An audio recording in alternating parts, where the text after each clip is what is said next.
Oke, jadi di video kali ini ya gue bakal sharing ke kalian gimana caranya ngelola gaji UMR. Ini datang dari challenge teman gue ya. Teman gue kemarin ngobrol-ngobrol, kita nongkrong. Di challenge gue, tim lu kalau punya gaji UMR dengan skill investasi lu bakal ngapain? Terus gue bilang, oh udah pasti lah investasi leher ke atas. Oh dia bilang, gak segampang itu ya. Jadi challenge gue terus mikir, gue harus investasi kemana, biaya hidupnya berapa. Ya gue harus mikir detail tuh, dia bikin gue mikir detail.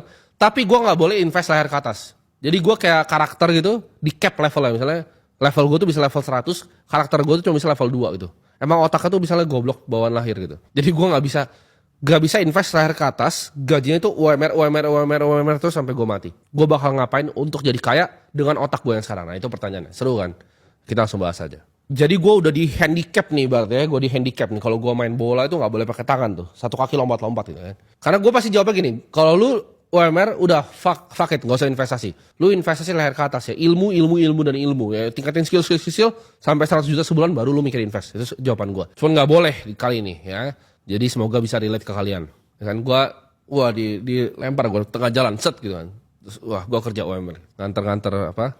Jadi waiter gitu. Kita pakai UMR Jakarta dulu ya. Jadi kalian bisa adjust sesuai dengan apa lokasi kalian. Karena gue di Jakarta, jadi gue akan pakai UMR Jakarta. 5 juta ya kan. Gue udah mikir tuh, waduh mampus gue 5 juta. Jadi apa yang gue lakukan kalau gue punya 5 juta? Satu, udah pasti tempat tinggal, sederhana ya. Jadi gue harus tinggal di kos-kosan. Kos-kosan gue udah cari, jadi ini gue riset. Ini actually gue riset, jadi gue gak sembarang keluarin angkanya dari mulut gue. Kos-kosan itu yang masih layak menurut gue untuk gue tinggal tuh 1,5 juta ya per bulan. Itu masih oke lah, 3x3 ada ranjangnya, gue bisa ada laptop situ. Itu 1,5 juta angkanya ya. Ada kos-kosan lebih mahal, tapi karena kalau gue punya UMR, kan kalau gue UMR. Dengan otak gue sekarang, gue pasti kos-kosannya 1,5 juta. Itu gue mentok gitu.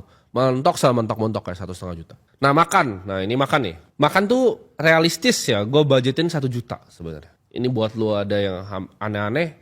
Menurut gue 1 juta itu a reasonable amount untuk lu bisa makan selama sebulan. Bahkan di Jakarta. 1 juta per bulan, 1,5 juta kos-kosan. Itu udah sisa 2,5 juta. Jadi dari 5 juta gaji gue sisa 2,5 juta itu. Kita harus mikir lagi karena gue UMR, most likely gue kerja, nggak tahu gue jadi waiter, gue kerja di mall atau di mana gitu. Atau di kantor gitu. Tapi udah pasti gue butuh transport. Ya, transport ini ya gue budgetin 500 ribu. Menurut gue make sense ya. Ini bukan gue naik apa Silverbird ya gitu ya.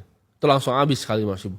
Ini naik angkutan umum ya, kayak zaman dulu gue masih kerja mungkin naik motor itu menurut gue 500 ribu itu adalah angka yang make sense. Satu lagi pengeluaran yang menurut gue wajib, internet mungkin ada dari kos, tapi kan kita butuh bayar internet sendiri dan utilities yang lain gitu, kebutuhan yang lain-lain itu gue budgetin di 200 ribu. Ini gue coba sehemat-hemat mungkin ya. Berarti dikurangin semua, kurangin transportasi 500 ribu.